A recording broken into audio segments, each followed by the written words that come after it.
New balls, please. New balls, please. New balls, please.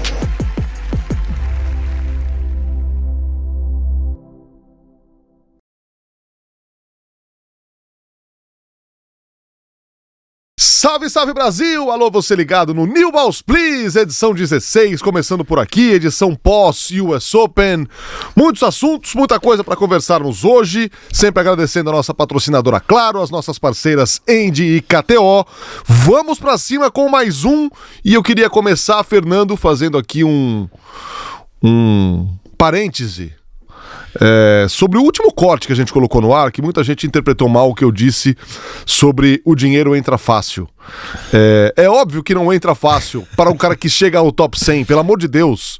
É um problema chegar ao top 100, é uma trabalheira danada, o cara se lasca para chegar ali. A questão é que quando entra, o dinheiro entra mais fácil do que entrava, por exemplo, na época do Fino. E hoje a galera, e esse é um lado positivo, ganha dinheiro, muito mais dinheiro, fazendo um pouco menos. E muita gente relaxa nisso. Era só isso que eu queria dizer. Dito isso, bom dia, boa tarde, boa noite. Bom dia, boa tarde, boa noite. Eu queria começar agradecendo.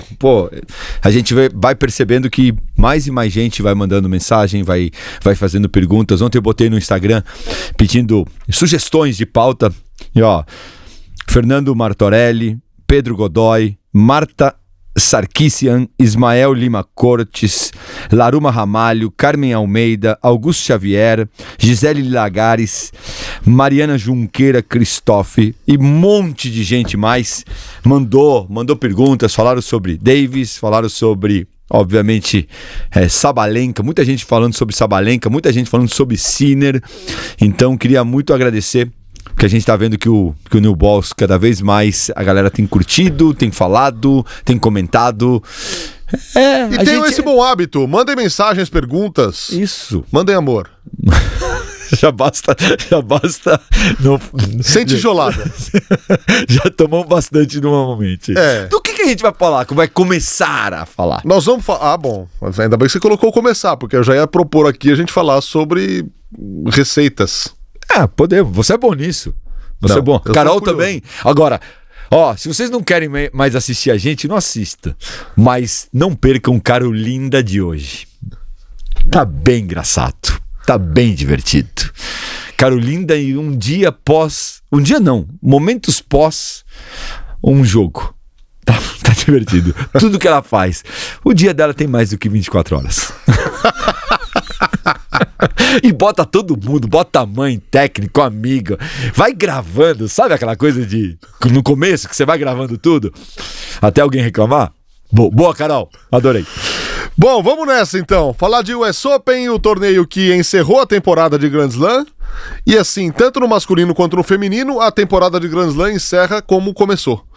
Começou lá em janeiro com Sabalenka e Sinner campeões, termina agora em setembro com Sabalenka e Sinner campeões, os dois se destacando nos dois Grand Slams de quadradura, começando aqui pelo Sinner, que é o mais fresco, né, aconteceu no domingo, segundo Major conquistado por ele, primeiro italiano a conquistar o Aberto dos Estados Unidos, ele tinha sido também o primeiro italiano a ser cabeça de chave 1 nesse torneio, vitória por 3-0 sobre o Taylor Fritz, e com aquela impressão, Fino, com aquela imposição e aquela tranquilidade, não estou comparando, pelo amor de Deus, digna de Big Three, parecendo que está tudo sob controle, ainda que tenha oscilado, tenha perdido o serviço, mas ontem parecia nada abalar o Sinner. Espetacular, né? O que jogou o Sinner ontem.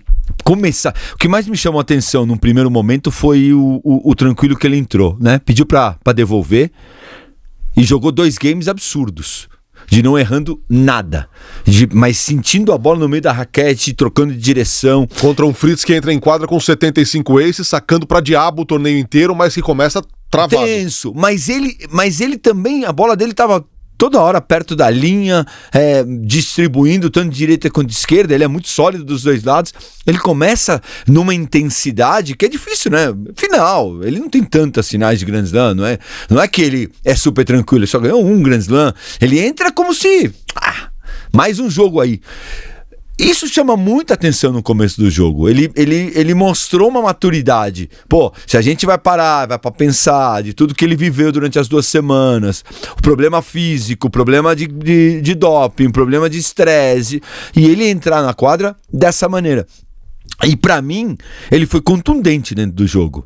Falar um pouquinho do jogo, que eu acho que a galera quer saber, porque tem gente que nem assistiu, não conseguiu assistir, ele manteve a maneira de jogar muito clara. Assim, do jeito que tinha que jogar. Me chamou muita atenção a maneira do Fritz jogar. Muito óbvio, muito reto, muito de uma velocidade só, né? E quando você joga com um cara que tem a mão do jeito que tem a mão o Sinner, a coisa do envolvente, de sentir a bola, e toda a bola vinha na altura da cintura, e você via que era cruzada, aí o Sinner mudava de direção e começava a mandar. Era sempre o Sinner que mudava. O Fritz aceitava aquela troca ali eterna. Igual. Cruzado. Pá. Agora, uma coisa que eu fiquei pensando quando eu vinha pra cá, que eu quero falar bastante, ou falar, tênis é muito... O tenista amador, juvenil, até profissional mesmo, ele acha que jogar tênis é bater a bola, né? E quando você começa a olhar esses caras que jogam muito tênis, né, um profissional de verdade, você começa a perceber que esses caras escolhem muito bem. Desde o momento que você bate na tua bola, até chegar o impacto da bola do adversário, eu sempre falo que tem duas mensagens que o tenista sempre pensa. Primeira coisa que ele pensa: primeiro, se vem na direita ou na esquerda, e segundo, que tipo de bola vem. Esse pensamento, essa leitura de tenista, ela é super importante. E a partir daí, você reagir a isso. Pô, vai vir uma bola muito pesada, muito em cima da linha, eu já fico esperto e vou cuidar dessa bola. Não. A bola do Fritz vai vir devagar, cruzada no meu forehand, no meu backhand. Beleza. Então eu vou me jogar pra cima. E essa escolha de bola, de como bater, o Sinner vem fazendo maestro, fazendo isso. A hora de bater ele bate, na hora de segurar. O que a gente, rapidamente, no primeiro set, quando ele tem que quebrar, ele dá um passinho atrás e bota um pouquinho mais de bola. O Fritz estava sacando mal no primeiro set. No segundo set, no 5-4, o Fritz não tinha deixado ele jogar. Não tinha ganho 2 pontos, é isso que você falou? Tinha ganho 2 pontos até o game que ele quebra e vence o segundo set. E o que ele no faz? Saque do ele saque vai do para trás, o Fritz saca um pouquinho abaixo e ele faz o cara jogar. Então isso é uma leitura. Ele poderia ir lá, pô, agora que eu vou jogar. Mas não dá pra dizer que é coincidência a queda brusca de desempenho do Fritz no serviço na hora do vamos ver, na hora de fechar o set. Isso é normal, isso é todo mundo, né, Fê? Todo mundo vai sentir um pouquinho. Agora, a leitura inteligente do Sinner que é legal. Você vê que o cara sentiu, que o cara não sacou tão bem, e ele fala, eu não vou te dar nada. Agora você vai sofrer, você vai sangrar aqui. E aí ele faz. E a mesma coisa acontece quando o Fritz saca no 5-4, que ele fala, peraí, eu vou te dar o set? Não. Ele vai lá e joga a primeira bola, fica 5, 6 bolas que o Fritz erra a direita na inside-in, e a partir daí ele não dá nada de graça. Então essa leitura do tenista, ela é excepcional. Ela é tudo no tênis, né? O cara que não sabe escolher que bola dá é um cara que normalmente erra mais do que deveria. E por isso que ele perde o tal do 6-4 ou ganha 6-4. É a escolha de cada bola. Eu lembro sempre aqui, já falamos isso aqui, talvez até mais de uma vez, é repetitivo, eu sei, mas é fundamental dizer. A história que o Nadal fala de que não é sobre você se sentir confortável, é deixar o seu adversário desconfortável. Total. O Fritz não soube em momento algum deixar o Sinner desconfortável. Não. Ele não fez nada pra desconfortar o Sinner. Não, nada. Mas é isso. É uma... Porque o Fritz, lógico, com todo respeito, com altíssimo nível, hoje ele é 6-7 do mundo, mas ele joga muito da rede pra ele, em comparação com o Sinner. Você olha para um Djokovic, você olha para o Nadal, você olhava para o Federer, você olha para o Alcaraz médio, eles olham muito pro outro lado. Qual o sentimento? O Alcaraz é um pouco meio de cavalo de que vai pra cima o tempo inteiro. Mas o grande segredo que o Nadal ensina nisso é o tempo inteiro eu olhando. Eu tô conversando com você e eu tô vendo. O Fê tá confiante. Não, o Fê tá... E eu tô reagindo à tua reação. E isso faz do cara muito inteligente, além do jogo. Então, o tênis, ele é muito completo. Quando a gente fala que o tênis é muito completo, porque não é só bater na bola e falar no 30-40 eu tenho que sacar aberto. Não. Deixa eu olhar pro meu adversário. Pô, ele tá com medo. Vou queimar o primeiro saque e tentar ir pro ace? Ou eu vou dar um saque firme, 70%, porque tem grande chance de ele errar a devolução. E se ele não errar a devolução, eu não vou queimar a primeira bola. Porque ele tá tenso. Ele vem mostrando para mim nos últimos 2 pontos. E essa leitura, ela é essencial no tênis. Quanto mais o amador que nos assiste vai falar, não, mas isso é o Sinner. Não. Quanto mais você olhar para o outro lado e deixar de ser tenista avestruz, né? Você mais vai entender cada momento do jogo. E aí você vai falar, 4x4, 40 iguais, o cara batendo o raquete, quebrando tudo, não acredito. Você vai dar o ponto de graça agora? Não. Eu vou dar na mão dele, coloca ali, fundo, preciso, e fala, ganha você. E se o cara ganhar, pô, parabéns, você se recuperou rápido mentalmente. Do que a gente falou de desconfortar o Sinner, quem é o cara que leva mais problema ao Sinner hoje? É o Alcaraz. Por quê? Porque ele tem muito mais de uma bola. Ele tem uma variação impressionante. A questão é, no tênis de hoje, quantos tem o arsenal que o Alcaraz tem para incomodar o Sinner dessa forma, nesse nível? Claro que tem gente que tem bolas diferentes, outros tantos jogadores. Mas o Fritz é esse cara mais igual, né? No padrão de jogo. Joga muito no seu padrão. E a gente ouve muito em entrevista tenista dizer, não, eu preciso fazer o meu jogo, olhar pro meu lado da quadra. Não. Só isso? Não, né? Não, de jeito nenhum. Que não. E também tem uma coisa que eu não tô falando de você mudar totalmente tua característica, eu não tô falando do Fritz sacar e volear. Mesmo que ele pudesse fazer um saque e voleio uma hora. Uma vez. Só pra... Mas, não sabe dar um slice? Lógico que sabe. Não sabe jogar pra cima? Lógico que sabe. O ponto aqui... O jogar pra cima, acho que ela até tentou umas poucas vezes. Mas quando bateu na madeira, né? Quando bateu assim, aí subiu. Foi na arquibancada. Né? Bateu atrasado. Aí tudo bem. Isso é ruim, né? Mas eu acho que você precisa ter essa leitura e querer mudar. Porque existe uma coisa que não só o resultado final que vale. Quando a gente fala que o cara pode sacar e volear eu lembro discussões com o Pardal que a gente fazia, e o Pardal me fazia sacar e volear. E tirando a brincadeira, lógico que eu sabia volear, eu não voleava bem, mas eu sabia volear. Se voleio aqui, eu vou volear. Só que eu não me sentia nada confortável de sacar e volear. É horrível sacar e volear. Só que o Pardal, que era um cara muito agressivo, ele falava, de que adianta você dar um grande saque, o cara tá lá atrás. Se você começa a sacar um aberto e vai pra rede, você bota no cara no próximo 30-40, será que? Só do será que, ele já muda de posição. Ele já não devolve pra cima. Ele já devolve... Será que ele... Porque não dá tempo de você ver... Porque você tá pensando, eu vou devolver alto, firme, pra próxima bola bater de direita. E aí você aparece na rede. E essa devolução vem de cima. E você voleia de cima. Então, só de você mexer com a cabeça dele, já valeu, mesmo você perdendo ponto. E eu tive muita dificuldade de falar, desculpa, Pardal, tá bom, eu vou fazer o que você tá mandando, porque a gente é duro lá dentro da quadra, é cagão, vamos falar bem a verdade, mas o técnico tá lá pra falar, vai pra rede.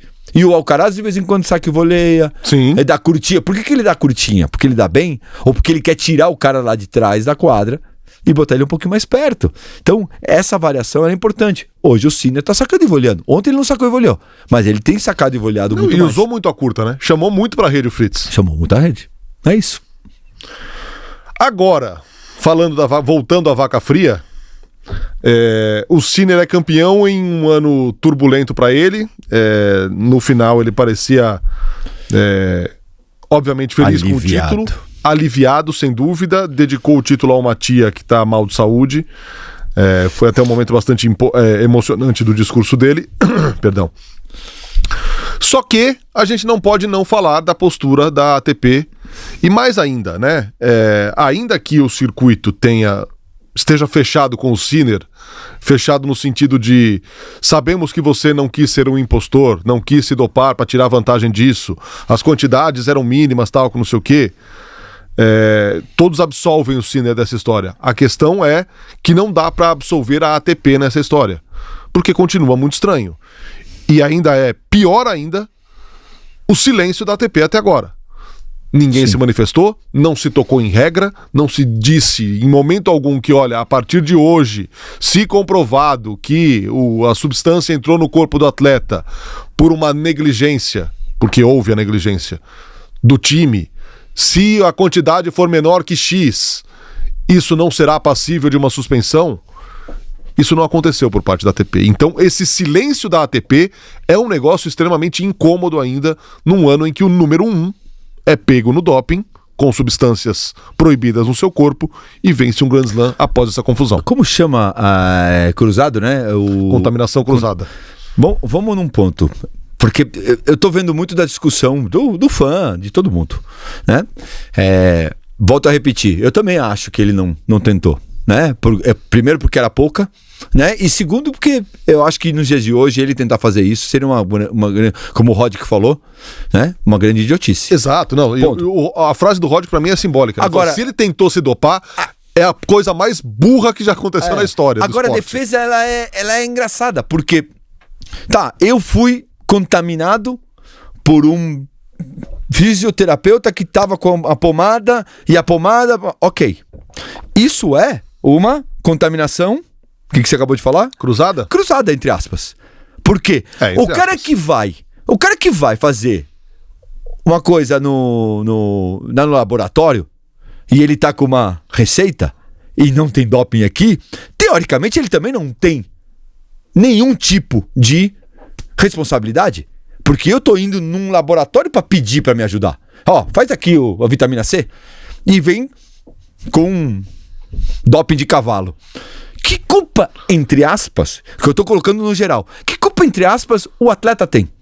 Ele tá confiando num lugar, ele tá confiando... Então, a história do eu não posso ser julgado porque eu não sei, ela tem que ser em tudo. Aí começa, mas foi mesmo, então vamos absolver, como absolveram bastante gente. E aí entra o outro lado. Então, você vê que tem dois problemas aqui. Porque você está absolvendo gente que está com contaminação cruzada porque pode ser, ou porque fica determinado que o laboratório fez a besteira. Beleza. Então fica que Então tem muita coisa mal colocada na minha visão, e principalmente o lado do contaminação cruzada. Começam a olhar o laboratório e vão, que vai demorar 6, 7 meses, 8 meses, 9 meses, 10 meses. E esse tempo o cara ficou fora. No caso do Sinner, não, porque houve um habeas corpus. Usa-se muito a contaminação cruzada porque em diversas modalidades isso passou a ser uma moda, né? Entre os que queriam e entre os que tiveram a substância ali no corpo por um erro mesmo de laboratório. Sim. Então isso virou a desculpa de muita gente. Sim. Por isso eu não tô aqui falando que é legal. O que eu tô tentando mostrar é que tá muito fácil a gente responsabilizar a outra pessoa. Então, ou se bota um critério muito mais, cada vez mais, porque cada vez mais o doping está presente. Não vamos ser hipócritas aqui. É a velha história, o doping está sempre 10 passos à frente do antidoping. Tá muito, teve na bicicleta, no ciclismo, tem tudo. No levantamento de peso, em todos os esportes, no tênis, no futebol, tem tudo. Vôlei, basquete, tem todos os esportes. Então a gente precisa olhar isso com mais critério. E aí... Pra mim, o grande ponto é, tudo bem, ele ganhou, mas não teve resposta da ATP, até agora. E era uma grande oportunidade de fechar o cerco. Lógico. Vamos fechar o cerco. Lógico. Pra mim, esse é o ponto onde mais me chama a atenção. Esse silêncio da ATP, ele incomoda demais, cara. Incomoda demais. Demais. E aí, levanta-se inúmeras suspeitas aos conspiracionistas. Inclusive... a de que o presidente da ATP é um italiano e está defendendo o número 1 do mundo italiano. E não é a primeira vez que a ATP faz vista grossa. Agora, um detalhezinho assim, provocativo. Provocativo. Ó o veneno. Ó o veneno escorrendo. Ó o veneninho aqui, ó. Que engraçado, né? E é uma pessoa que eu adoro. Que engraçado, né? Ver o Agassi entregando o prêmio pro Sinner, sendo que o Agassi foi... agraciado pela ATP um dia, e ele mesmo deixa no livro falando que a ATP fez vista grossa, e agora entregando o prêmio para alguém que a ATP também fez vista grossa. Ótimo. No mínimo... são as ironias do destino. No mínimo irônico. né? Não dá pra deixar passar, né? Bom, apenas Sinner, Djokovic 3 vezes, Federer 3 vezes e Mats Wilander ganharam os 2 torneios, o primeiro e o último, né? Os 2 em quadradura, na mesma temporada. Passando agora a Aryna Sabalenka, campeã do US Open pela primeira vez. Se frustrou demais no ano passado, tem a célebre cena dela arrebentando a raquete depois da cerimônia de premiação, possuída na raiva. Esse ano ela vence e vence numa final muito bem jogada. Aliás, fazendo meio campo aqui entre uma e outra, a final feminina foi bem mais divertida que a masculina, hein? Muito mais. Muito mais. A gente tomou porrada aqui outro dia por causa do negócio da premiação e coisa do tipo, mas a final feminina, e não é a primeira vez que estamos falando isso nessa temporada, a final feminina foi muito bem jogada pela Pegula. Não era a favorita, a Sabalenka é a jogadora que a gente sabe que é muito difícil de ser batida na quadradura, mas a Pegula, mesmo no segundo set, que parecia estar indo embora, se deu uma segunda chance. Não foi possível vencer o set. O jogo terminou em 2, 7-5, 7-5, mas foi uma final muito bem jogada. O que me chamou muita atenção é que não é que encontraram, mas está começando a ficar numa quadra um pouquinho mais rápida, está ficando um pouquinho mais evidente como tem que jogar com a Sabalenka. Não dá para ficar lá atrás tentando jogar bola alta. A gente sempre falou, não, joga contra uma pessoa que bate muito forte na bola, você joga alto, joga angulado. As duas, tanto Navarro quanto Pegula, foram para uma ideia mais frontal, reta, rápida ali. E aí acaba atrasando. Eu gostei muito da postura da Pegula, que ela só teve um momento de dúvida ali no começo do segundo set, porque foi um primeiro set muito duro mentalmente, que ela perde no detalhe. E aí 3 games onde ela pira, ela enlouquece e quase vai embora para 6-1 ou 6-2 no máximo. E ela volta. Mas ela volta pela maneira bem jogada, né, taticamente, que ela fez. Realmente o time conseguiu encontrar uma fórmula e ela entrou, mas eu acho que a gente precisa enaltecer muito o momento e a maneira de Sabalenka, porque a gente fala hoje eu acho que ela desperta tantos sentimentos. Primeiro, de estar jogando, pra mim, a melhor jogadora do momento, sem dúvida nenhuma. A Iga não tá jogando o nível que ela tá jogando. Não. Né?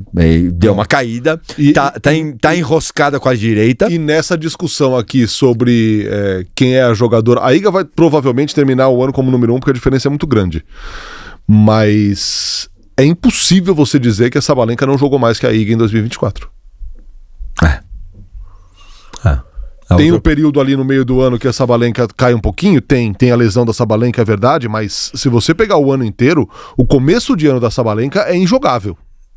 É só dela. Sim. E ela chega agora aqui, Cincinnati e US Open, cara, de maneira impressionante. E ela traz um frescor pro tênis que ele é importantíssimo. Eu também acho isso fascinante. E eu acho que o tênis feminino briga há muito tempo, a gente escuta, para cada vez mais ser mais vendável.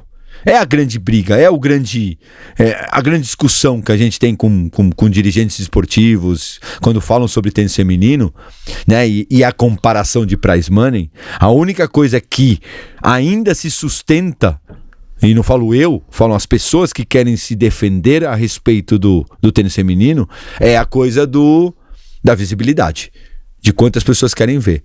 E essa Sabalenka é uma porta-bandeira importantíssima para que as pessoas voltem, como tiveram na época de Serena. Querendo ou não, Barty também chamava bastante atenção.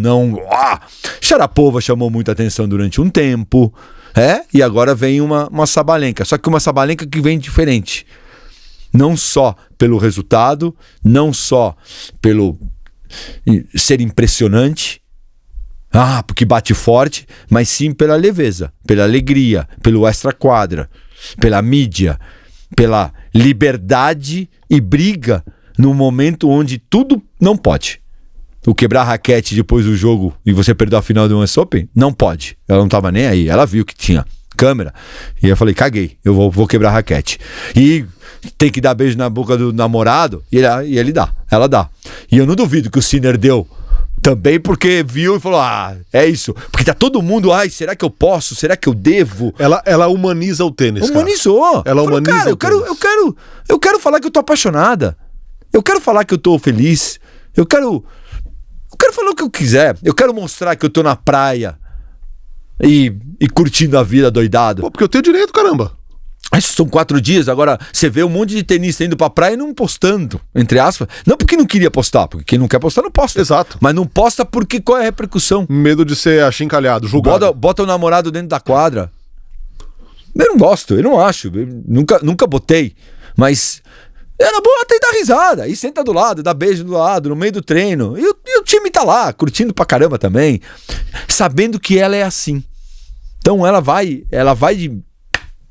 pro choque em vários assuntos que são tabus no tênis e que ela mostra que, gente, existe acima de tudo a tua personalidade. Não vamos fazer o tênis uma padaria que você faz o pão todo dia igual. Você vai lá, faz a fórmula, bota dentro do tempo lá dentro, tira o pãozinho francês e dá pra vender. Não, isso não é tênis. Tênis, cada um tem a sua maneira de ser e tem que ser respeitada. Mas tem que trabalhar duro. Isso ela faz muito bem. Mostra que ele é uma pessoa, né, Fino? É uma pessoa como todas nós, assim, com os seus problemas. Óbvio que ela tem os seus medos. Óbvio que ela tem as suas aflições. Seus defeitos. Todo mundo tem. Agora, ela mostra que pode levar uma carreira dura, difícil, cheia de pressão, como é pra quem tá no lugar que ela tá. Ela ainda tem uma questão com o país de onde ela vem, que é uma questão que hoje tá muito em voga. Ela é de Belarus, então tem essa questão aí toda com a guerra da Rússia e toda a carga que isso traz. Cara, e ela consegue levar a coisa de uma maneira extremamente leve, humana.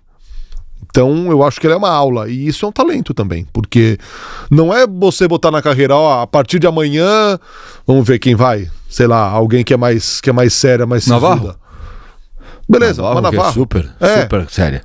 Isso, não, a partir de amanhã eu vou mostrar os dentes, eu vou sorrir o tempo todo.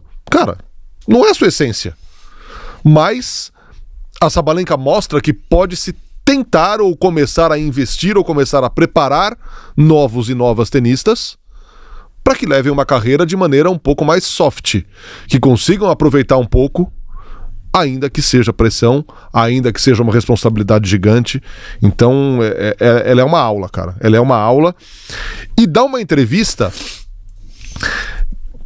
não lembro se depois da final ou se antes da final, dizendo que ela deixou de trabalhar com psicólogo no começo do ano.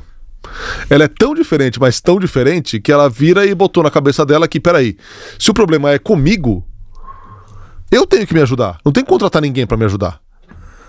Muita gente vai falar, isso é radical, que não sei o que. Beleza. Tem aqui pontos pros dois lados. Mas é uma forma diferente de pensar. É uma forma diferente de levar a vida de novo, de levar a carreira. Porque o normal é que as pessoas procurem ajuda. E, obviamente, essa ajuda faz diferença na carreira de tenistas, de atletas de maneira geral. A gente vem de uma Rebeca Andrade numa disputa olímpica, em que ela falou, cara, ter a Aline, minha psicóloga, do meu lado na Vila foi absolutamente fundamental. Ela é a maior atleta olímpica do Brasil em todos os tempos. Ela é uma estrela mundial do esporte. Então, o que a Sabalenka faz não é o normal, mas é mais uma prova do que você falou. A carreira não é uma padaria. Tem várias e várias formas de fazer. É isso. E qual é o problema de você não... E a gente tem que parar de achincalhar as pessoas porque elas têm uma maneira de ser. E isso quer dizer que você desrespeita um psicólogo ou um nutricionista ou um preparador físico. Não? Se o cara não é desse jeito e o cara vai bem, mas poderia o quê? Né? Poderia ser melhor. Será que a pessoa não vai confundir ela como ela é? Eu acho isso maravilhoso. E mais uma vez, ela bota na mesa, em cima da mesa, um assunto delicado, um assunto complicado, e ela vai lá e fala, minha maneira, porque que eu acho muito legal, porque tem a pessoa que é como ela, que vai lá e peita o circuito, peita a opinião pública e fala, tem que ser assim. E a outra fala assim, pra mim tem que ser assim. E é muito diferente. Pra mim, que isso é opinião. A gente tá num momento da sociedade que você não pode ter mais opinião. Uma coisa é opinião sobre uma coisa muito feia. Não. Defender coisas que hediondas. Não, ok. Mas opiniões pessoais minhas. Eu não gosto de bola amarela. Tá, eu gosto mais na época que era bola branca, né? As pessoas nem sabem que existia bola branca. O tênis era bola branca. É uma opinião minha. Pra mim é melhor. Não, mas você tá sacaneando. Não tô sacaneando ninguém. Eu gosto de bola branca. Acabou o problema. E ela tá fazendo dela, a carreira dela. Isso que eu acho que ela cada vez mais ela tá se impondo sobre a carreira dela. Agora, dito isso, a Sabalenka é a 9ª campeã diferente de US Open feminino nos últimos 10 anos. Só a Osaka, nesse intervalo de 10 anos, repetiu essa história. A gente falava isso lá atrás, né? O US Open que seria muito diferente quando a Serena parasse, que seria muito diverso. E eu acho que isso vai acontecer. Não tá acontecendo porque os dois malucos já ganharam 2-2, mas eu acho também que vai jogar pra cima o masculino, mas o feminino tá muito aberto. Hoje, quando as pessoas batem muito, mas a gente vai falar sobre Bia, mas hoje, quando a gente tá falando que é possível uma Bia ganhar um Grand Slam, a gente vê o circuito feminino, ele tá muito aberto. Quem dizia, porque tinha uma Sabalenka na chave, mas ganhasse, por que não? Por que não sonhar? Tava nas quartas, lógico. Não tá tão difícil, porque não existe, tirando agora a Sabalenka, alguém que tá fazendo isso com muita força. E já que você falou em Bia, gerou resenha na última semana, Fernando Meligeni, a volta da brasileira a uma segunda semana de Grand Slam, depois de um período complicado.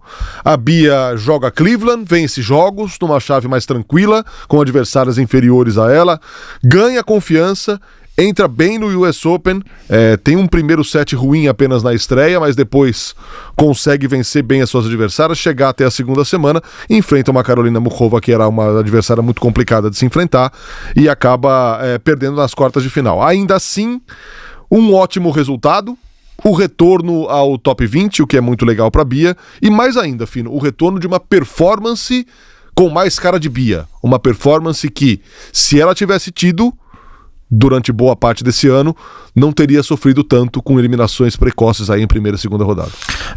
Eu acho que isso mostra que é muito normal, né? A gente aqui no Brasil não aceita que aconteça com a gente, mas a gente aceita que a Iga não esteja hoje, ninguém tá apedrejando a Iga, porque ela tá abaixo do nível dela, e quartas de final de um Grand Slam pra Iga é segunda, terceira rodada pra Bia.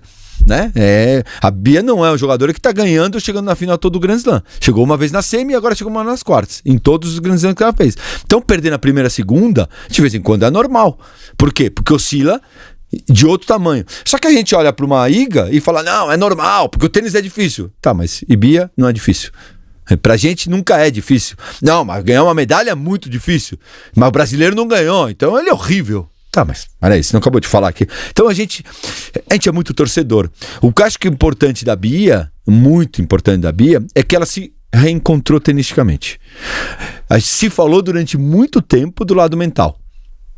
Existe o lado mental? Existe. Só que não adianta a gente querer mexer no lado mental se a gente não tiver uma ordem técnica, tática dentro da nossa carreira. E ela se perdeu. E a gente vem falando disso, e não tô aqui provando nada pra ninguém, mas a gente vem falando que ela se perdeu porque ela colocou mais coisa. E aí você chega ao cúmulo do 5-5, 40 iguais, segundo saque, no terceiro set, numa final, sacar o segundo, um peidinho, e sair correndo pra frente. Isso é grande demonstração de que, opa, eu preciso ser agressiva. A cabeça te fala, você tem que ser agressiva. E ela vai. E ela não consegue mensurar o momento. Por quê? Porque os vários pensamentos estão na cabeça dela. De repente chega no US Open e ela começa a entender. Preciso ser agressiva e começa a escolher. Exatamente o que a gente falou do Sinner. A grande diferença do Sinner para Bia. O Sinner hoje tem claro o que ele precisa e quando ele precisa atacar. E quando ele precisa defender. E a Bia estava, até o US Open, completamente perdida. Porque faz parte de quem faz mudanças.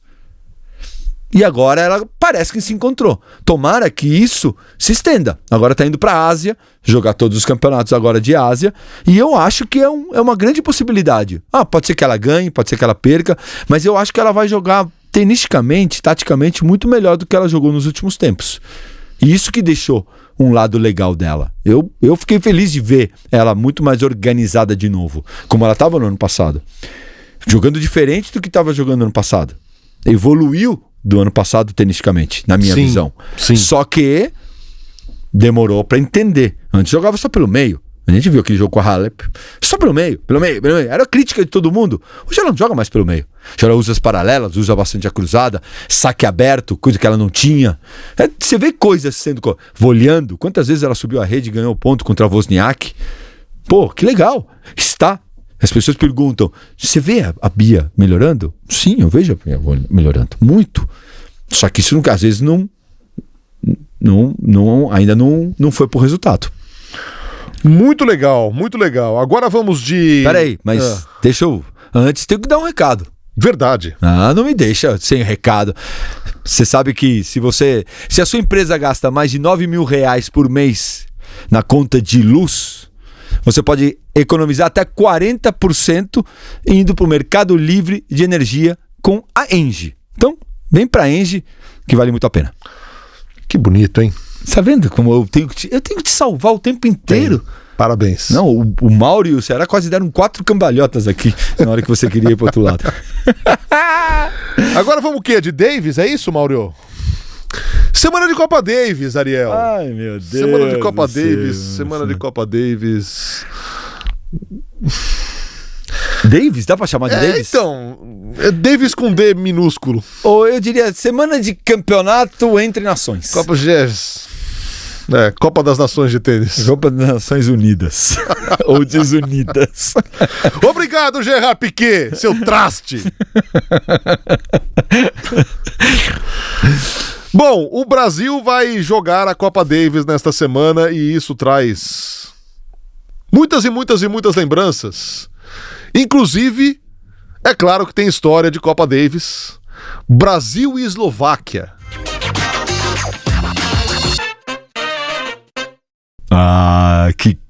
Essa história é muito legal, né? Porque eu sou de uma geração muito sortuda, né? Que você tinha o Guga no time que ele ganhava 3 pontos. Então a gente não precisava ganhar ponto.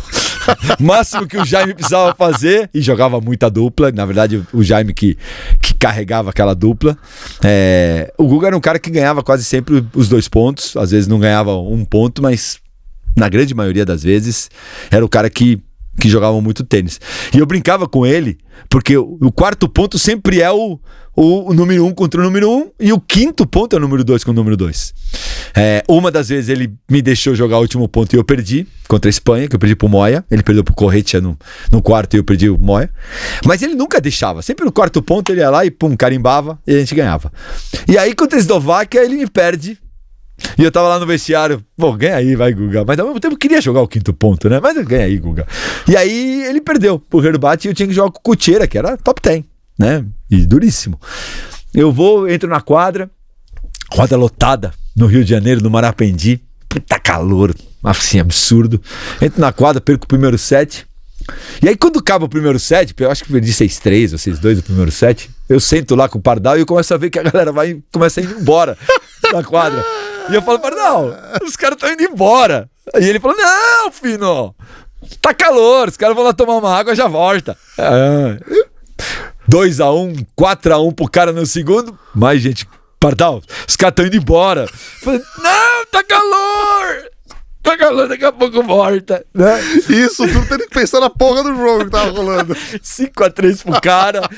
Cara, desesperado. Assim, tinha 15 mil pessoas, já tinham 4, né, lá. Aquele grito que já não é aquele grito. Os caras já começando, vai perder de novo, esse desgraçado. Argentino! Ganha aí, argentino! Tudo bem. E eu lá jogando, lutando pra caramba. Aí, eu ganho o terceiro set. O segundo set, ganho o terceiro. E uma galera começa a voltar. Você começa a ver que a galera começa a voltar. Ganhei o jogo. A gente ganha 3-2 da Eslováquia, vai pra semifinal. Última vez que a gente fez semifinal de Copa Davis. E aí entra aquela bagunça, escola de samba. Aí virou aquela Brasil mesmo. Brasil. Ok, acabou. Hoje em dia, eu vou muito pros eventos. E eu converso com os caras. Pô, tava lá aquele jogo do Cuchera. Tava lá no Rio de Janeiro. Aí você pergunta, você tava ou você fugiu? Você foi embora ou você ficou? Não, eu tenho que te falar. No segundo set tinha um restaurante ali perto que chamava Rialto. Eu fui comer, só que a televisão tava ligada. E um monte de gente lotou aquele restaurante. E quando eu comecei a ganhar, os caras voltaram. Bando de vagabundo, bando de gente safada que me abandonou e depois voltou. Sensacional, hein? Sensacional. Agora, Brasil contra Itália, que não é a Itália com Sinner e Musetti, mas tem Berrettini, tem Cobolli de boa temporada, enfim. Contra a Holanda e contra a Bélgica. Duelos que acontecem na Itália. Infelizmente, depois dessa entrada de Gerard Piqué na Copa Davis, ela perde essa essência dos países jogarem ou em casa ou fora, de ter apenas uma torcida, de ter um clima de torcida mais forte, mais legal. Então é uma pena que isso tenha acontecido, né, Fino? A essência da Davis se perdeu. Poxa, Fê, lógico que a gente vai ser crítico e muita gente, as pessoas falam, saudosismo, você tem que entender, o mundo mudou. Mas eu sou da geração onde a gente jogava a Copa Davis, o time, a gente veio de um time antigo, né, que é o Luiz Matar, o Cássio Mota, o Fernandão Ruiz e o Jaiminho.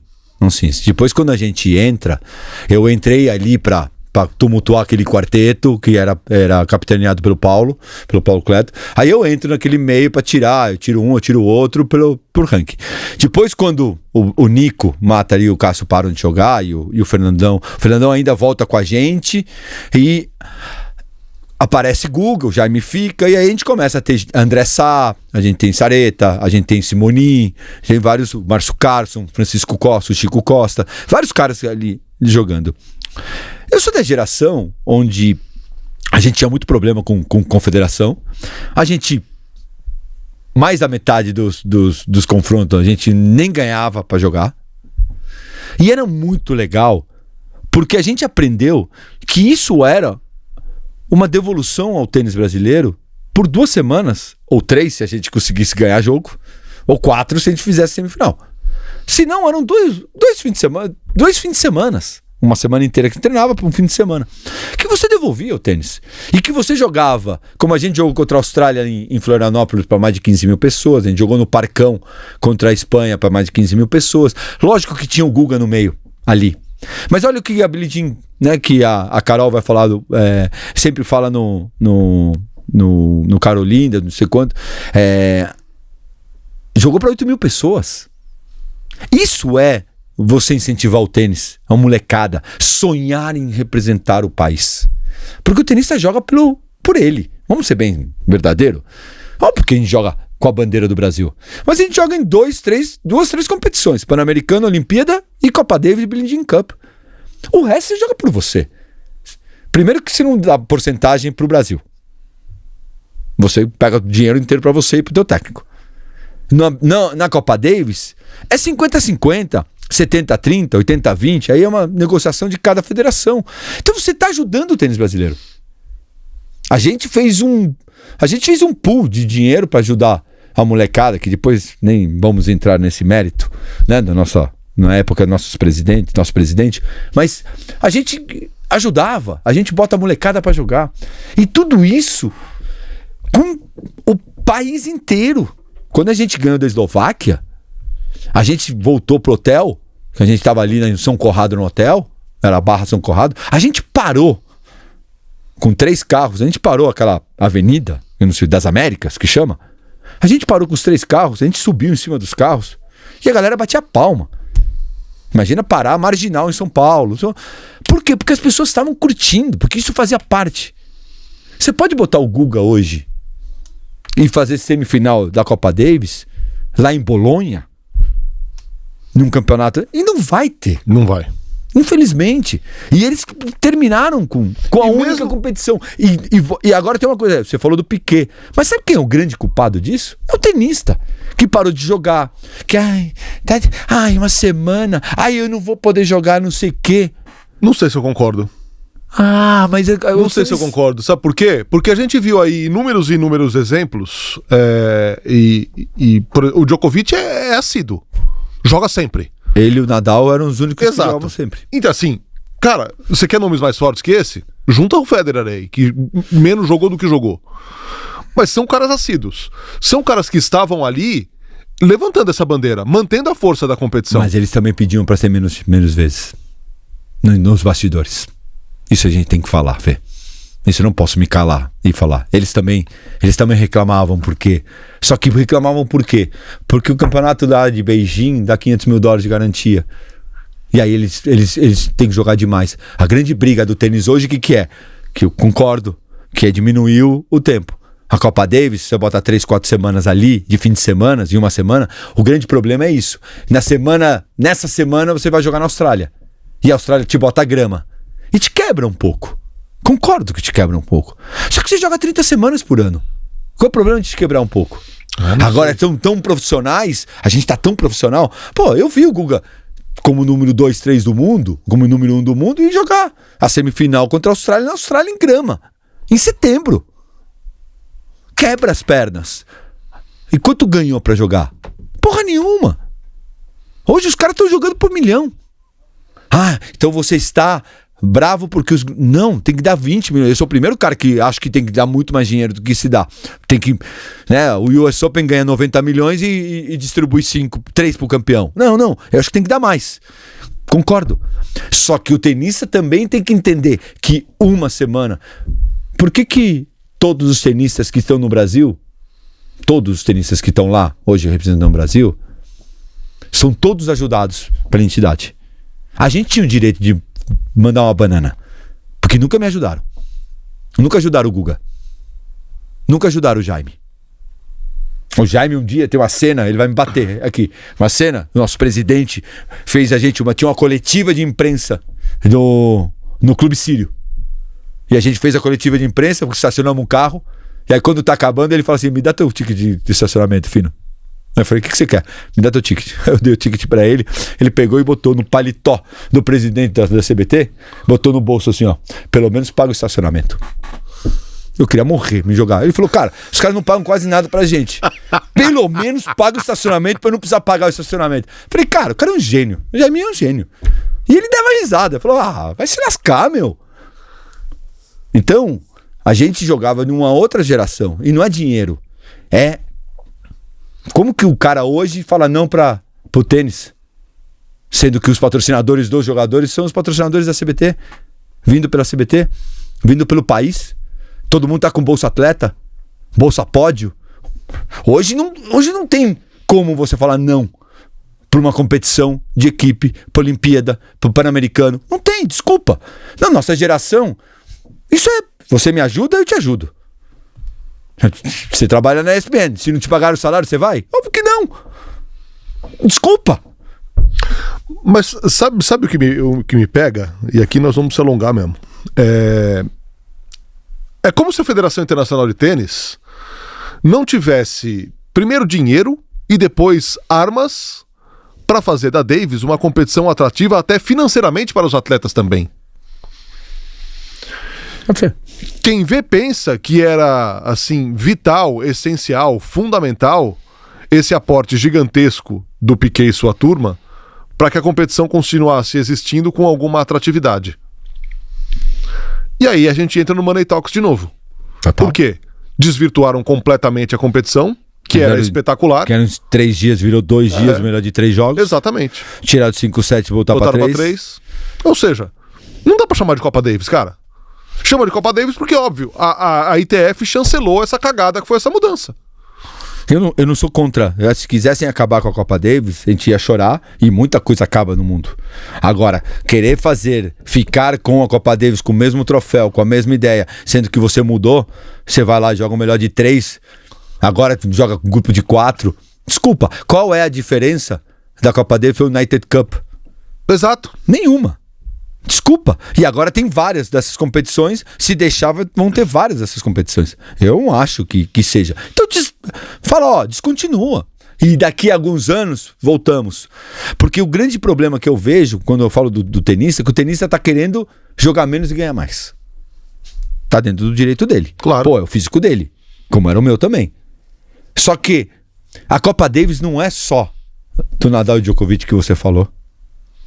A grande essência é do cara que ganhava do Djokovic na Copa Davis. Porque a Copa Davis equipara essas situações, né? Essas superioridades, assim. Eu disse de Nadal e Djokovic. Sim, sim. Porque são bandeiras, né? Que mantiveram a Copa Davis viva, acesa, pela presença deles. Porque são os caras que vão levar público. Seja o jogo na Espanha, em Belgrado, ou seja o jogo, na Conchichina. Os caras vão lá pra ver Djokovic, pra ver Nadal. Então, esses caras mantiveram essa competição atrativa. Aí veio toda essa mudança, mas eu queria dar um testemunho aqui, porque todas as vezes que se fala em Copa Davis, ainda que eu seja hoje uma pessoa por paixão e por profissão que acompanhe bem o tênis, esse cara aqui é um cara que quando fala de Davis, o olho brilha. Ou seja, essa competição por países, a Davis como ela tem um negócio diferente. Ela traz algo diferente pro tenista. Então, vamos dar uma olhada num depoimento que traz pra gente o Jaime Onsins, que hoje é o capitão ou técnico brasileiro da Copa Davis, que também jogou nesse time com o Fino e hoje comanda o Brasil nesses confrontos lá na Itália. E um dos caras que mais representou com coração que eu vi numa Copa Davis no mundo. Um cara que nunca falou não pra Copa Davis, um cara que nunca baixou a cabeça e representou e trazia a torcida como pouca gente trazia. Vamos lá, roda o Jaiminho. Bom, Copa Davis pra mim, na verdade eu sempre falei que era, quando eu estava afastado do circuito, a única coisa que eu sentia falta do circuito era de Copa Davis. E justamente por isso, por ter esse envolvimento maior da torcida, envolvimento maior do público, e eu sempre tive essa paixão por esse momento de estar ali reunido em grupo para estar representando o seu país. E o que eu sentia? Na verdade, o torcedor que ia ali assistir, ele tinha aquele negócio de...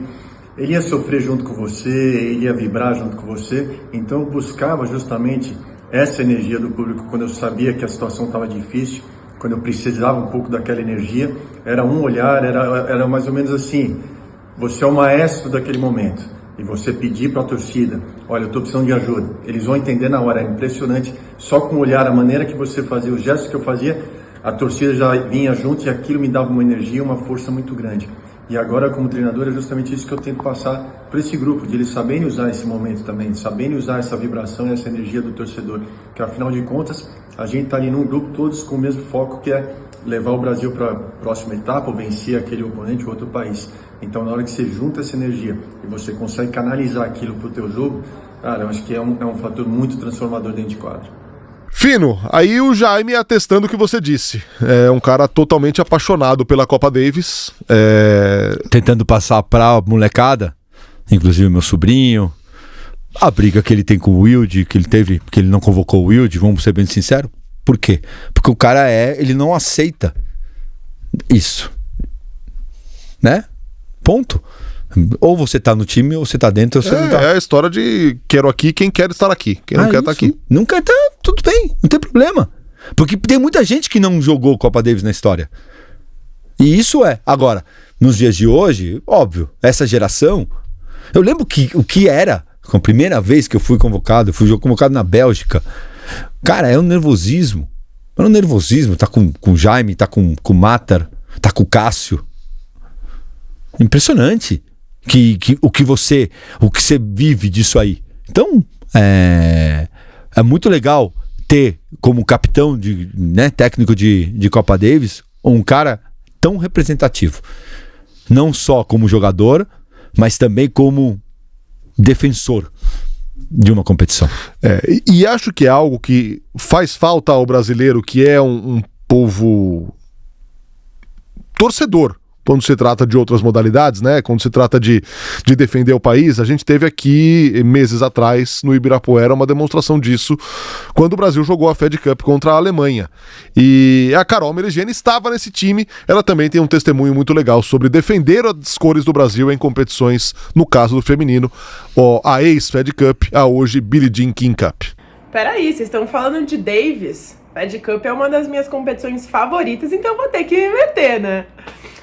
Pra mim, a Billie Jean King é uma das competições mais especiais, porque você representa algo muito maior do que o que você está acostumada no circuito durante o ano em si, que é jogar por você mesma, enfim, pela sua equipe também, mas por você, né? Pela Carol. Então, jogar pelo Brasil é uma responsabilidade maior, mas ao mesmo tempo ele traz uma magia diferente de defender as cores do seu país, de jogar por todo mundo que está assistindo, por todas as mulheres que poderiam ter sido convocadas e você foi a escolhida. Então, traz uma responsabilidade muito maior, só que é um ambiente totalmente diferente e muito mágico ao mesmo tempo. Esse ano, em abril, a gente teve a oportunidade de jogar em casa contra a Alemanha e não foi um simples confronto.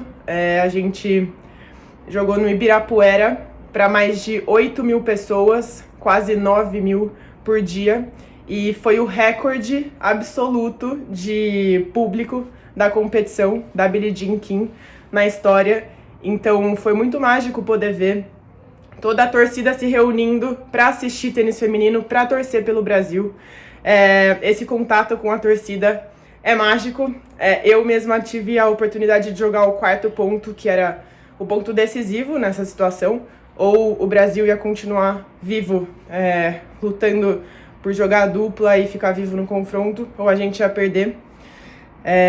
E você entrar, olhar pra frente e ver toda aquela torcida gritando o seu nome, gritando pelo Brasil, dá uma tremedeira, não vou mentir, é incrível, mas dá um medo, tanto que primeiro set não consegui nem acertar a bola dentro da quadra de tanto nervosismo, mas depois quando você consegue se soltar, usar a energia da torcida junto com você, muda tudo, muda todo o contexto da competição. Se você está jogando com uma mulher que na teoria é muito melhor do que você no ranking, aquilo se iguala muito, então é uma competição diferente, acontece de tudo, tudo pode acontecer e é incrível. Vamos torcer aí pelo Brasil, para os meninos. A gente também tem em novembro, de novo no Ibirapuera contra a Argentina, jogando em casa. Então, é isso. Incrível torcer pro Brasil, jogar pelo Brasil e vamos lá. É isso, Fino. É um negócio diferente, é um sentido de defender o país, é um sentido de jogo em grupo, e tem essa história de você trazer consigo toda uma torcida, um ambiente completamente diferente. A gente brinca hoje que quando uma quadra de tênis ferve, a gente fala é clima de Copa Davis. Exatamente por associar a essa energia totalmente diferente. Até quando se passa como se passou em Roland Garros, né? O público francês, a gente acaba colocando, lá, tá aparecendo uma Copa Davis aqui, França contra não sei quem. Lógico que às vezes se passaram, né? Como a história do Muster, né? 5 mil pessoas gritando contra o Muster realmente se assustou, já conversei com o Muster a respeito disso, então é duríssimo, mas é impressionante o sentimento e muito legal a fala tanto do Jaime quanto da Carolzinha. Quanto tempo temos, hein, Mauro? 55 já, olha que maravilha, hein? Que beleza, acho que precisamos correr com isso aqui, tem coisa aqui ainda, hein? Bora. Bom, vamos agora com... Carolina ou Brasileiros pelo mundo? Brasileiros pelo mundo. Vamos lá. Temos a Vitória Miranda, muito bem no US Open, nos cadeirantes. Ela tem 17 anos de idade, trilhando uma carreira aí no tênis de cadeirantes, 2 vice-campeonatos, nas simples e também nas duplas. Lembrando que as competições de cadeirantes adultas no US Open acabaram não acontecendo, né? Porque ao mesmo tempo aconteceram as Paralimpíadas lá em Paris. O Brasil teve representantes lá, Gustavo Carneiro ficou na primeira rodada, o Daniel Rodrigues fez oitavas na disputa de simples masculina. O Gustavo Carneiro e o Daniel Rodrigues fizeram quartas nas duplas masculinas também. No quad ou tetra simples masculino, Leandro Pena fez quartas de Manitou, perdendo a primeira rodada. São os representantes brasileiros nos Jogos Paralímpicos de Paris, que terminaram neste domingo, diga-se de passagem, é sempre bom fazer aqui um parêntese, com campanha recorde da delegação brasileira. O Brasil ficou no top 5, o Brasil é uma potência paralímpica, ficou entre as 5 melhores delegações nos Jogos Paralímpicos de Paris. WTA 125 de Montreux, Laura Pigossi caiu nas oitavas de final, Ingrid Martins e Queen Gleason, campeãs nas duplas, terceiro título de WTA da brasileira. O Challenger de Gênua, o Thiago Monteiro fez quartas e perdeu para o Francesco Parraro. O Thiago Wilde perdeu na primeira rodada desse mesmo torneio para o Andrea Piccioni. Caiu para o quali italiano Andrea Piccioni. Isso. Challenger de Sevilha, Pedro Sakamoto fez oitavas, perdeu do Calvin Hemery, caiu na primeira rodada de duplas. Romboli e Goldhoff, vice-campeões, terceira final do brasileiro em Challengers na temporada. E outros tantos torneios aqui com brasileiros envolvidos. W35 de Piracicaba, a italiana Giorgia Pedoni acabou ficando com o título. A Carolzinha Meligeni fez quartas de final. Jogo de quase 4 horas. 3 tie-breaks contra a Aurora Zantedeschi, da Itália, perdendo match points. Enfim. Por falar em Carolinda, vamos ao episódio da semana de Carolinda Meligeni. Rotinas, né? As deliciosas rotinas de atletas. Ainda bem que ela botou no dia que ela ganhou. Imagina botar no dia que perdeu. Precisamos, hein, Carolinda? Reacts. Abre a Queremos. Câmera. Abre a câmera. Ó, escuta. Fica aqui. Fica a dica, Carolinda. Queremos reacts. Na derrota? Depois dessa derrota aqui ia ter sido bom, hein? Aquele pinga-sangue, assim, ó. Sensacionalismo. É a verdade nua e crua. Tenista de verdade. Feliz da vida. Depois de perder 6 match points. Meu Deus. Fica a dica, Carolinda. Sugestão de pauta. Uma doce sugestão de pauta. Maravilhoso, hein? Não me odeie. Amigo, hein? I love you, Carolinda. Roda. Fala, galera do Carolinda pelo Mundo. Acabei de sair da quadra e tive uma ideia. Por que eu não filmo um pós-jogo? Aproveitar que eu ganhei, né? Não vou filmar um dia que eu perdi, também não sou boba. Mas tô aqui, ó, pós-banho. Poupei vocês dessa parte, né? Óbvio. Torcida hoje, ó, tá aqui no vestiário comigo. Vou usar mamãezinha de cinegrafista. Bom, acabei o jogo. Conversa rápida com o meu treinador, porque eu tô aqui com uma outra companheira de treino, ela vai jogar agora. Tomei suplemento, já vim pro banho e já vou pra físio pra cuidar um pouco do corpo. Gente, aqui é a sala da físio, ó, estão preparando uma banheira de gelo. Ali tem as botinhas, ali a terapia manual. Essa é minha mãe, linda, manda um beijo. Hoje teve virada. Tava perdendo de 4-1 e virei. Ó, semana passada tava 3-0 pra mim, tomei a virada. Hoje eu que virei. Você vê como é louco o jogo de tênis, né? Os jogos rolando. Tá uma guerra aqui esse jogo. Eu acho que eu pego o vencedor daqui, mas eu não olho a chave, né? Então eu fiquei sabendo um boato aí, mas eu acho que é isso. Aquela cadeira ali atrás são os lugares designados pros treinadores, pra dar coaching. Então só pode dar coaching naquela cadeirinha ali. Abastecendo a máquina. Momento fofo. Minha mãe veio me ver hoje, gente. Tenés esa oportunidad que te estás apurando. Viste que la tenés, te queda.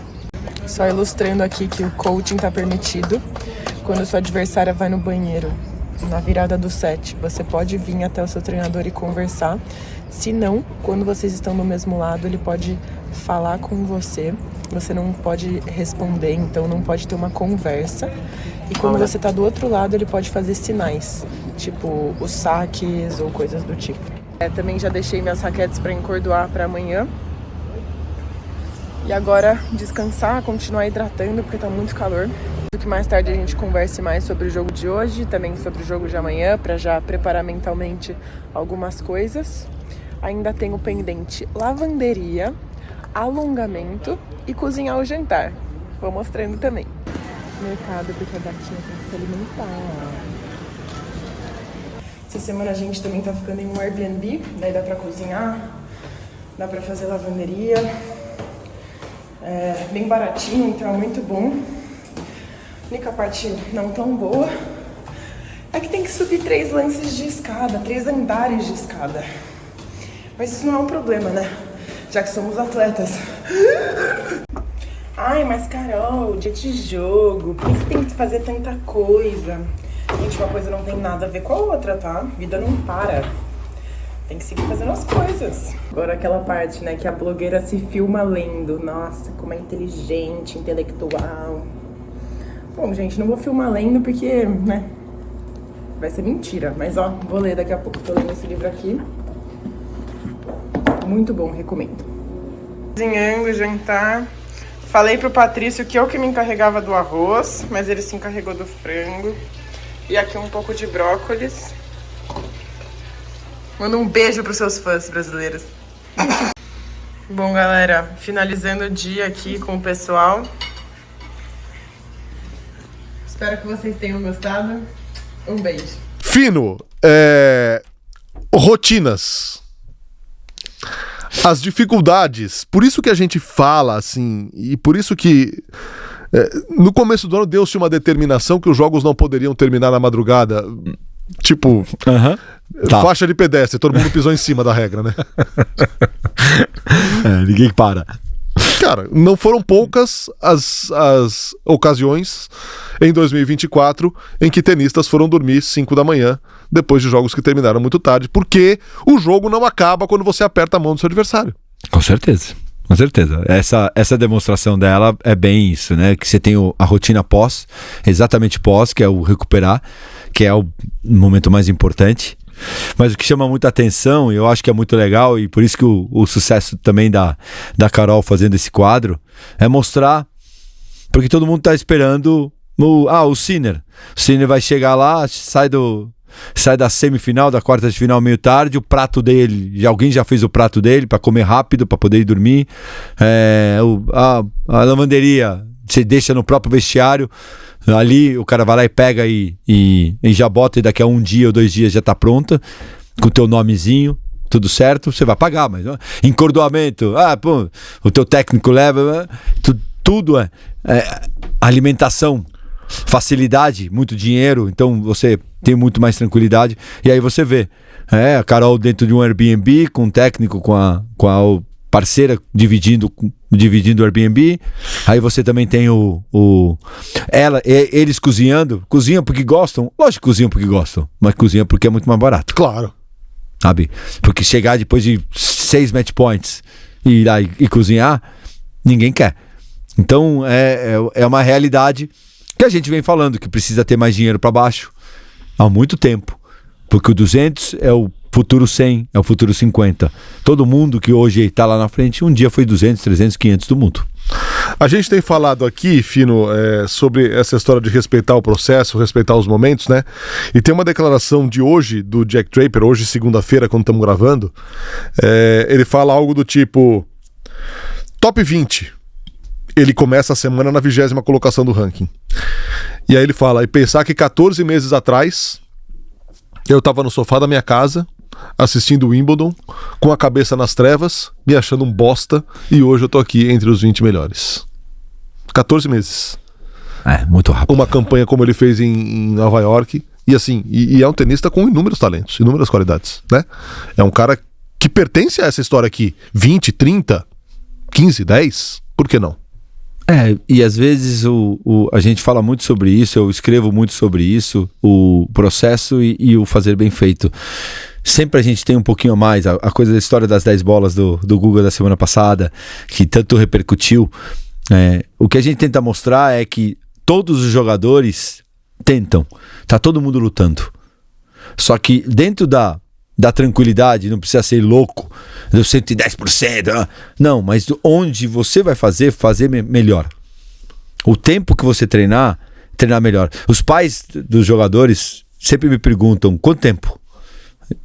E aí tem uma história que eu acho que vale muito a pena, que que um dia o Dani Musaki, o meu ex-treinador queridíssimo, eu tava treinando no Fluminense, eu tinha 18 anos de idade, tinha acabado de ser campeão do Orange Ball e ter sido número 1 do mundo juvenil. Eu lembro como se fosse hoje, treinando com ele, e a gente ficou 3 horas no sol, meio-dia, em janeiro. E aí quando acaba, ele veio me dar a mão, só treinou eu e ele. E ele veio me dar a mão e fala assim, parabéns pela 1h30 de treino. E nessa hora eu falei, vou xingar ele, né? Fiquei 3 horas na quadra e o Dani veio me falar que eu treinei 1h30. E ele fala, 1h30. E eu falei, como assim? São 3 horas de treino. E ele falou, você ficou na quadra 3 horas. Só que você treinou 1h30. No dia que você entender que o tempo que você você aproxima da quantidade de treino que você treina muito bem, você vai melhorar. Enquanto eu precisar botar você 5 horas na quadra para valer 4 horas para valer 1h30, você está perdendo tempo. E tempo é o que você não pode perder dentro do circuito, na vida. E aquilo para mim ficou muito marcado. Então quando o pai vem me perguntar quanto tempo, quanto melhor ele treinar, menos ele precisa treinar. De horas. Não precisa ficar 3 horas na 4 horas na 4. Isso aqui é muito verdade, né? A gente já tocou nesse assunto aqui. A questão é a qualidade do que você coloca ali. Total. Se você faz um negócio de qualidade, você resolve muito mais rápido do que em horas. Ou seja, o cara que chega no trabalho às 7 da manhã e vai embora à meia-noite achando, trabalhei pra cacete. Você hoje. estuda pra NFL, que é uma coisa difícil pra caramba, né? Hoje que você tá gravando, você vai estudar pra NFL pro jogo da noite. Se você estudar mais ou menos, você precisa estudar 10 horas. Sim. Se você estiver concentrado naquele, para tudo em casa, eu vou me fechar no quarto para estudar 1 hora, 2 horas, você assimila muito mais. Exato. É exatamente igual no tênis. Exatamente igual. A grande dificuldade é você conseguir se focar. Serve pro tênis e serve pra vida. Reta final deste episódio 16, vamos aos palpites de KTO. Como eu disse no masculino, Copa Davis. Semana é de Copa Davis, o Brasil enfrentando Itália, Holanda e Bélgica na Itália. Estão lá na KTO todas as odds para você palpitar e se divertir na Copa Davis, sempre com responsabilidade. O cupom aí no pé da tela, você ganha 20% a mais do que o seu primeiro depósito, acima do seu primeiro depósito lá na KTO, para se divertir palpitando no tênis. Mas o feminino está reunido, uma parte delas, em Guadalajara, é um WTA 500, no México. E Helena Ostapenko é a cabeça de chave número 1. O torneio tem Danielle Collins, tem Victoria Azarenka, tem Caroline Garcia. Quem leva Guadalajara? Collins. Agora vai, né? Collins. Grande campeonato menor, não valia tanto a pena. Agora, esse vale. Eu vou de Ostapenko, a minha simpatia. As duas perderam a primeira rodada, né? Então. Mas a Ostapenko pegou Osaka, né? É verdade. Eu vou de Ostapenko aqui. Bora.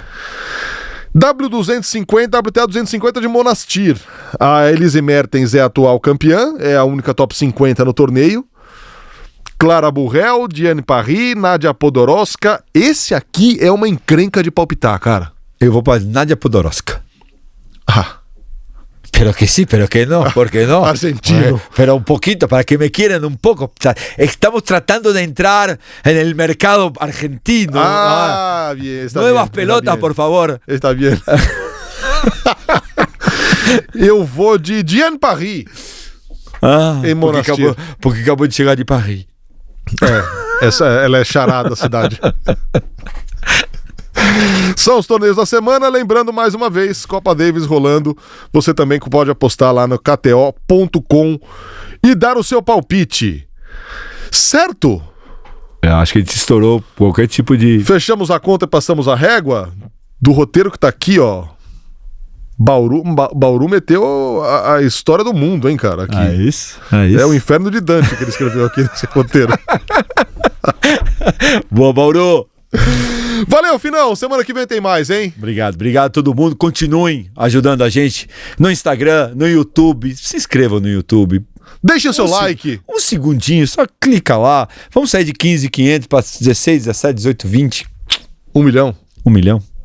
Ajuda nós, vai. Continue espalhando a palavra do New Balls Please. Siga-nos no Instagram, também no YouTube. Siga-nos também no Spotify, que o Spotify tem lá para você ouvir indo para o seu trabalho, voltando do seu trabalho, na academia, fazendo qualquer coisa. Então se é possível cada um você que assistir mandar para 2, 3 amigos, Já estamos bem. Exato. Espalha a palavra.